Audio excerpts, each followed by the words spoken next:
Nathan, we stand there in Liverpool, it's a point, but you stand there a disappointed man and how you got 2 points in this game?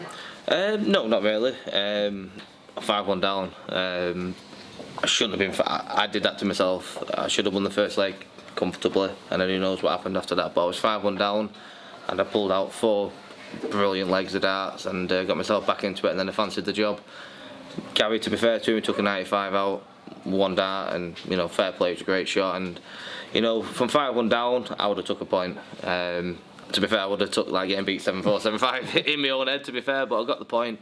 Good how I started because I fancied the job tonight. I fancied the 2 points, but when you're 5-1 down to get a 6-all draw, you got to be happy.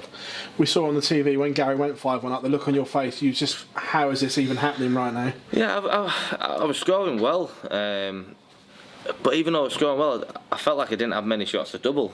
But I don't think in my head I didn't think Gary was playing well. It was quite a weird game, really. I don't really know how to sum that up, but I found myself 5-1 down in like no time at all. But I focused really hard, and I thought, what are you doing here? And I was so focused and concentrated, and I pulled 4 really good legs off. And I think a point at the end of that match, even though I felt I probably played a hell of a lot better than him, I'll still take a point from being 5-1 down. Dan's just told you your winning legs was 125 average. Does that just show you and give you the confidence and belief that you are one of the very best in the world right now? She's telling me that I need to sort myself out when I'm losing legs. Nah, it's I know where my game's at. I know how good I am. I know where I personally believe that I am in current rankings, etc. But I've got to do it. It's all right me telling myself where I believe I am. I've got to keep going on the stage and proving it to the punters and proving it to myself. And I think tonight, the way I came back, I think I proved to everyone that I'm pretty good. So we'll take that into next week, and if it's in next week, we'll take it into that and hopefully get the 2 points. So, out of interest, where in your head are you in those rankings? No, I'm not even answering that. But no, I know. I believe I'm a top 4 player. Simple as that. As well, you came from defeat against Michael Hurt, and did that take some time to get over?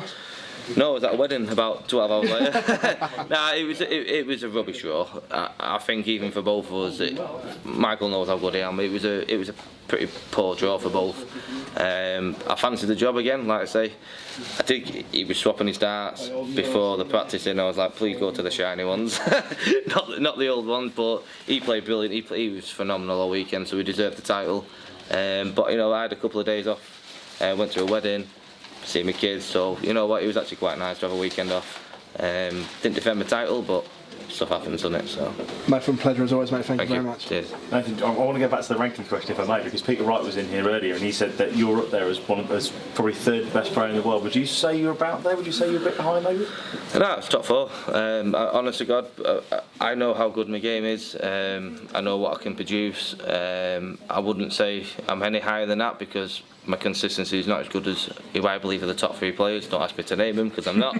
But no, I believe my game's a top 4, and I've just got to work on my consistency and not losing stupid legs like I did tonight. But yeah. That period where you went 13-11, 14-11 to get back to 5-all, was that the very best of Nathan Aspinall?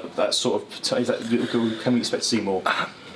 The thing what happened there was that was how I practice. Like I was so focused, I didn't look at my dad and my 2 brothers who were here. They don't come that often.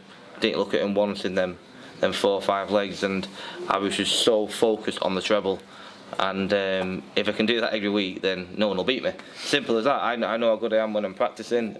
All the other lads will probably say that, but I know how good I am when I'm practicing, and that was them 4 legs there was a little sign of what it's like when I'm back at home. But obviously we're playing in front of millions of people. We're not playing in front of my cat, so it's different. But yeah. One last one for me, and that's about. I've never got a cat, by the way. What's that anyway? Sounded good, did it though? Yeah, it did, yeah. One last one from me, which is about how this point will matter in the top 4 race, if you like, because you're only 1 point now off that 4th place. You mentioned about the fact you're pretty much there. I'm 4th. I'm a 5th. 5th, just by 1 point at the moment. But how important is that point when you were rubbish?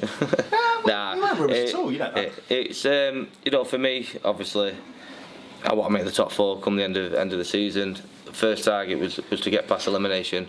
I'm not there yet. I'm not far off.